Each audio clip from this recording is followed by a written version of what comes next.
Good morning, world. You're in the office with Joseph Skoda. And today I have a little bit of flowers in the background because here in California in April, it's kind of blooming season when all the flowers come out after the rains. And thankfully, we actually had rain earlier this year, probably too much, but our lakes are finally full. But everything came out in full force.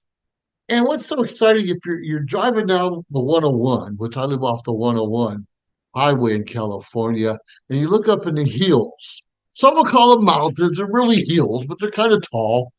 And this time of year, first time in many years, everything's green. Everything's green except for some of the flowers that popped up. And California poppy is all over the place finally. The flower is beautiful. And what's so great about it is it's leaving an impact. It's an impact.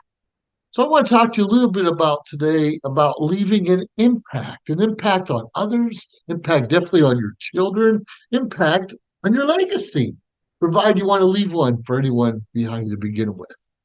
Now, I'm a public speaker, and any speech always starts with an introduction, a body, conclusion. Of course, if you're writing a story or you're giving a speech or even a intelligent conversation, in most cases, there's an introduction, body, and conclusion. And as a Toastmaster, I get on people's butts quite regularly about giving me an introduction if I'm going to introduce them in front of an audience. And some people say, well, here's my title, here's my name.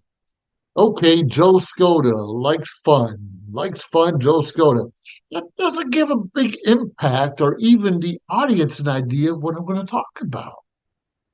Now, I could say simple, oh, Joseph Skoda comes from Ohio and he grew up in the snow and he grew up fishing and he traveled the world to do these things. So please help me welcome Joseph Skoda, where he talks about having fun. Now that leaves an impact. That leaves something like, ooh, what's he going to talk about? And here's a secret too. Here's something you have to be conscious of. If you're going to give an introduction like that, and that was a little short, I would probably have a little longer introduction, no more than 5 or 6, maybe 8 sentences, really short. But if you're going to give somebody like, whoa, I want to hear more, you better give them more. Right. You can't leave someone hanging. I mean, those cliffhangers, on the edge of your seat, like, whoa, I can't wait to hear. I can't wait to hear what's happening. What kind of fun did he have?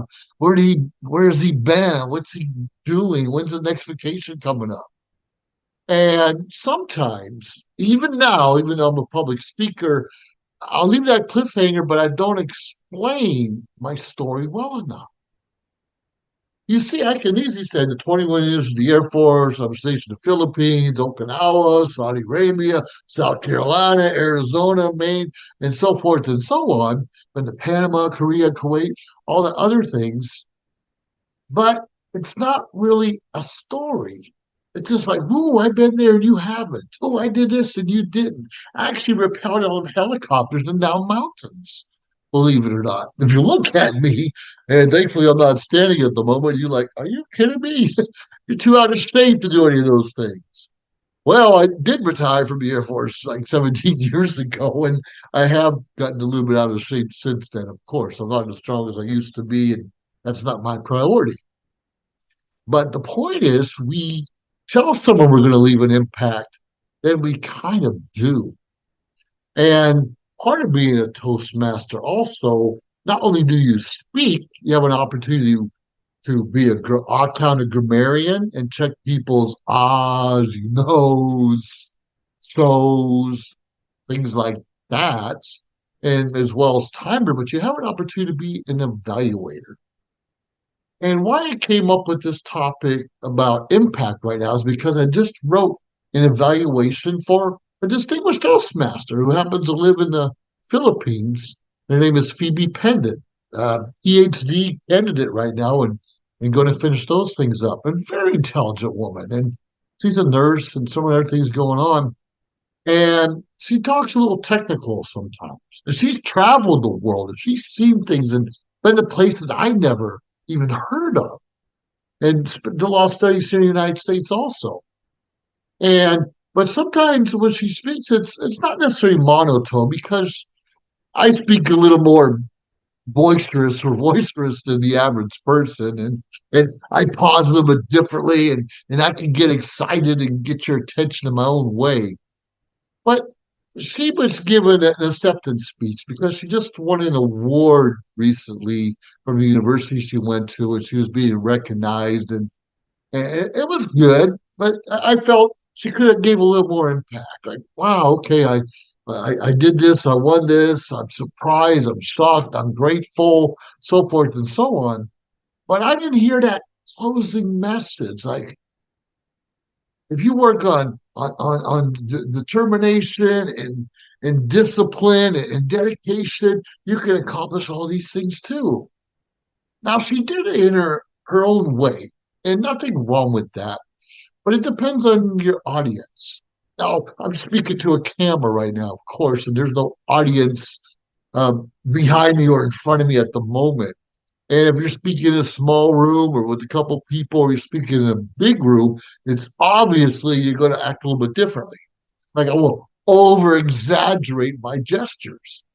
I happened to be in a Toastmasters meeting last night at a local community college called Ellen Hancock College. A lot of good people there.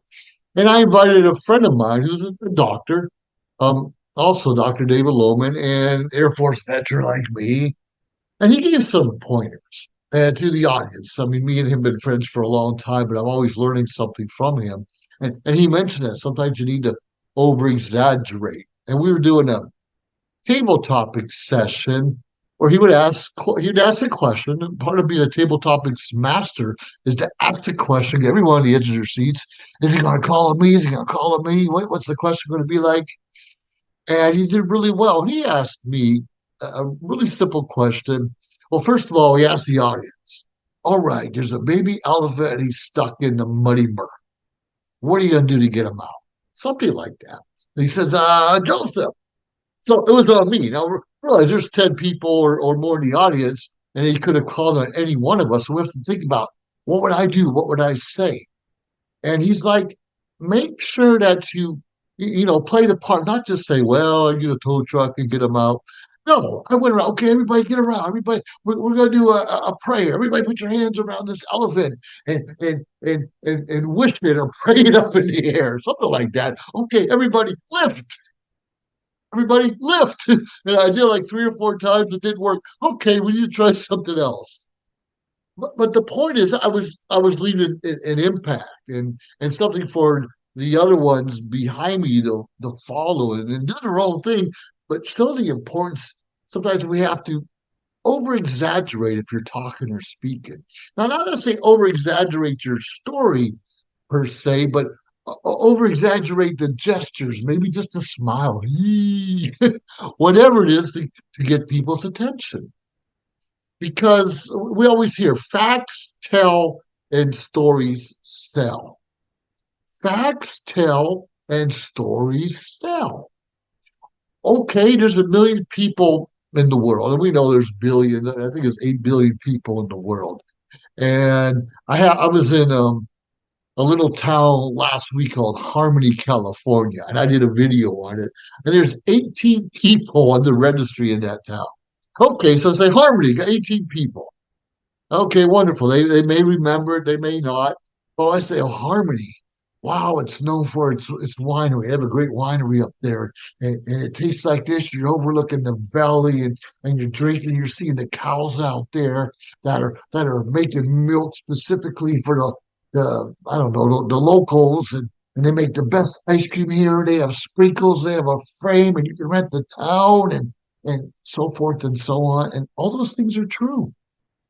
Now that's a lot more exciting than say Harmony, California, 18 people between Morro Bay and Cambria, California, on the Route 1 along the coast. Beautiful area.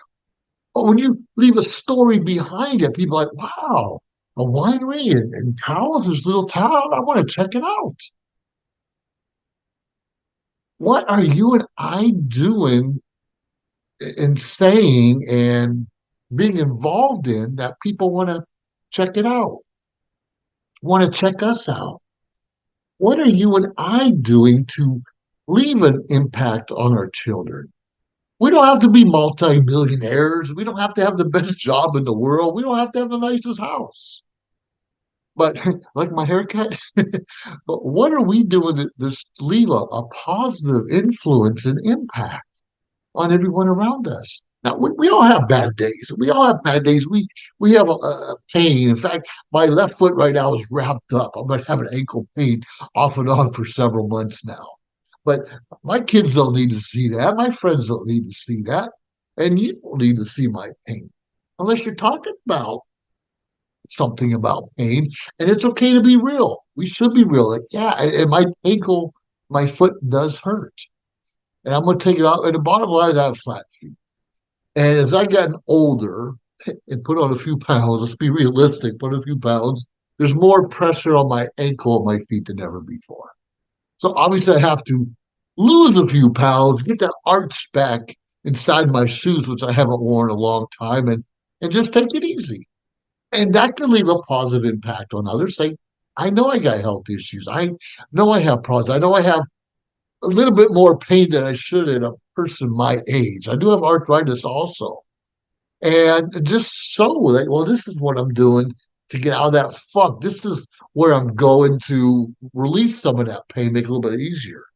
Now, the other day, you probably can't see it, but this finger right here is a little bit black and blue. I spilled boiling water on my hand. Um, all four of these fingers got hit with water. Now, what happened? I use no one in the house drinks coffee but me, and I have this beautiful coffee pot, got a grinder in it. I can make a full pot, and there was a time where I was drinking a full pot of coffee by myself. Well, what happens is now I slow down 2 to 3 um, coffees I have, and it's all instant coffee. So since I my tea kettle kind of crapped out of me, I just for about 2 minutes, put some water in a mug in the microwave. And when it's done in 2 minutes, I pull it out, add the instant coffee, and voila. Now, don't get me wrong, every now and then I'll add a little bit of Irish cream to it to give it a little kick, a little bit of flavor, but that wasn't the case this time. Problem is, we probably have 20 different coffee mugs, and not all mugs are microwave or dishwasher safe. Seriously, and I had this ceramic mug, a great mug, and I should have had it in front of me, but not just the water in the mug got hot and boiling, but the handle did also. So I'm digging the microwave like I do on a regular basis, and I grab this handle. As my hand's shaking off it, the water spilled off of it. It's on my hand, and and I actually was in the middle of a meeting, a Toastmasters meeting. What a coincidence! That seems to be what I do mostly. I was in the middle of the meeting. I'm a sergeant arms of that club, so I have to set up the equipment and get the Zoom thing going. And we got people from all around the world, not just the Philippines and Malaysia and Singapore and Thailand, but we got people from Barbados and all over California and the US. And we got visitors from Saudi and so forth and so on. It's a lot of fun.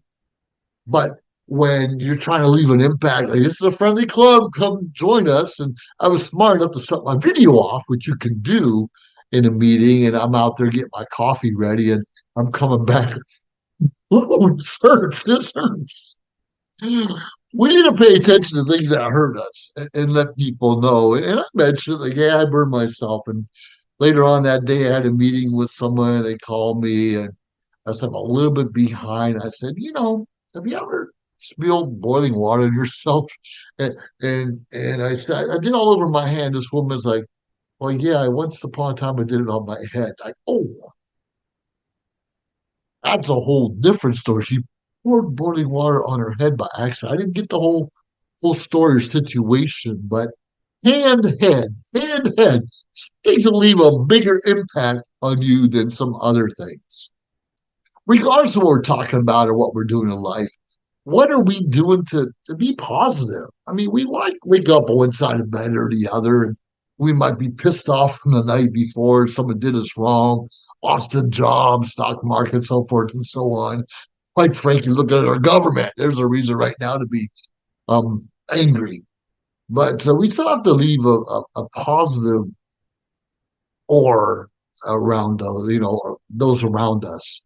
And sometimes we get distracted and we realize our kids, it's up to them how they're going to feel, and we're allowed to be mad and angry if that's or in pain if that's just what's happening at the moment, and that's okay. And unfortunately, some of us don't care, don't realize people are watching us. I do a lot of talks about, well, a lot of motivational talks about we're in a glass bowl. People are watching us, and how do we motivate others, and what inspires people over here.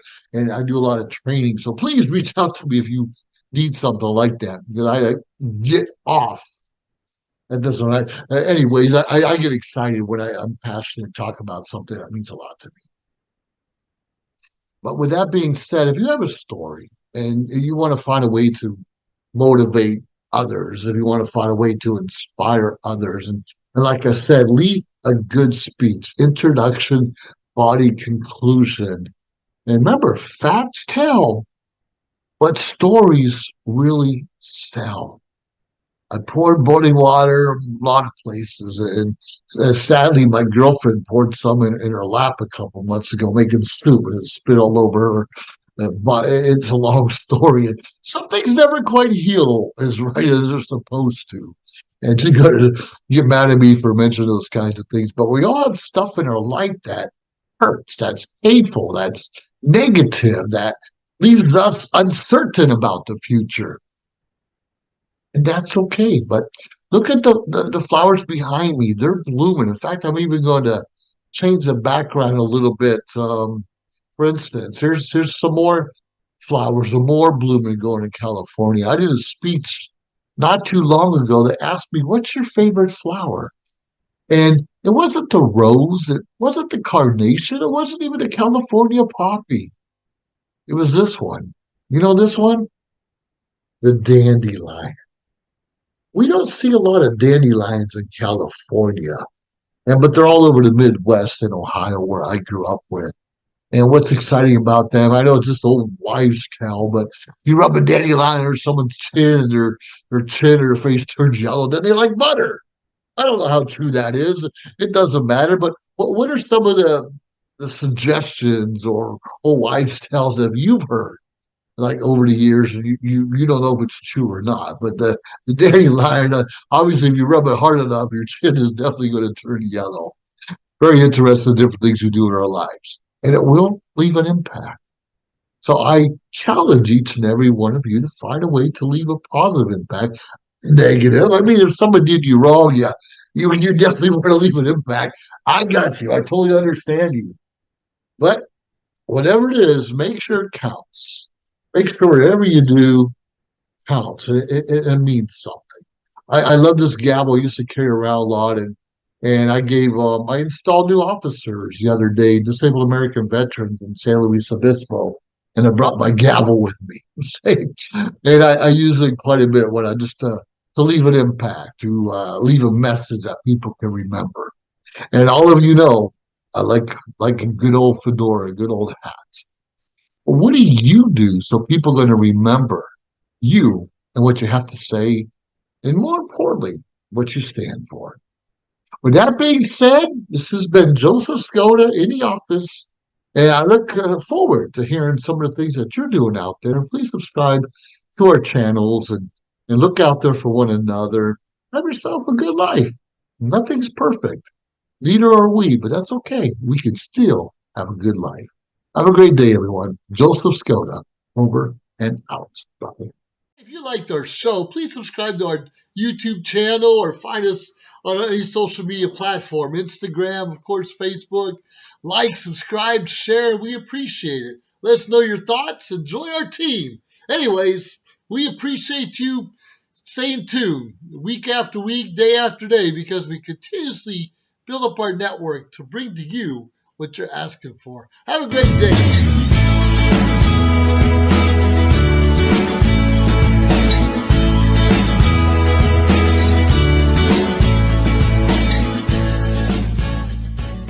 This show is brought to you by Modern Word Ministries.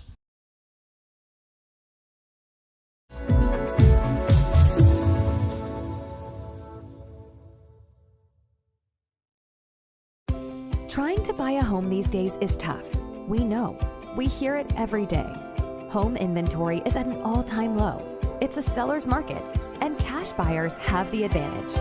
Recently, cash buyers made up more than a quarter of all home purchases. So, how do you compete with cash buyers and win? By becoming a cash buyer yourself. How do you do that? With New American Funding's Buyer Accepted program. Here's how it works.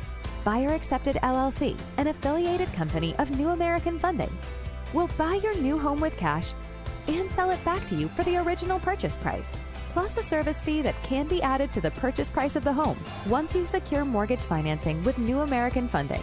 This turns you into a cash buyer and helps you win the bidding war. And the best part? You don't need to sell your current home first. Don't miss this opportunity to buy your dream home. Call New American Funding today or visit newamericanfunding.com to learn more about becoming a cash buyer and winning the bidding war.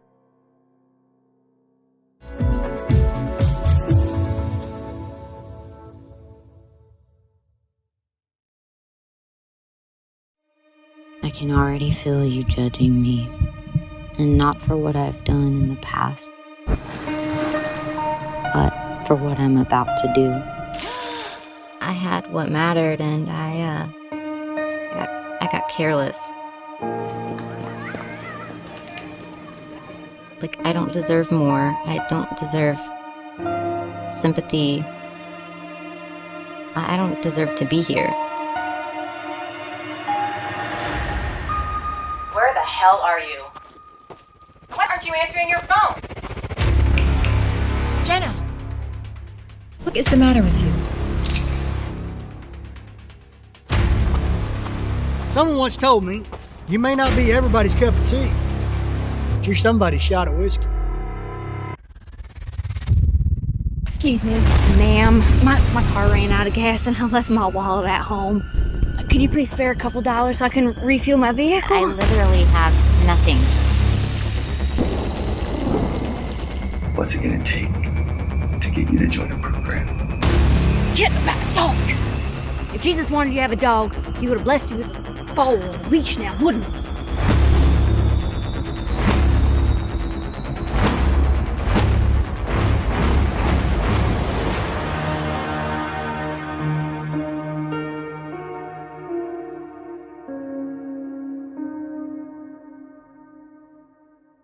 Social Media Shows is a production company based here in Las Vegas, Nevada. We offer these services.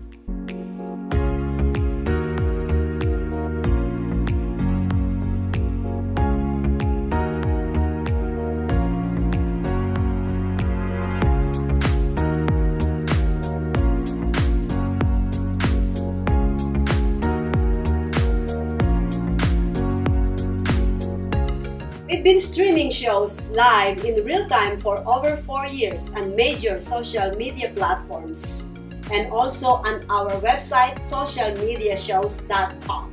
And we are now on Roku TV. We welcome you to have your own show on our TV network.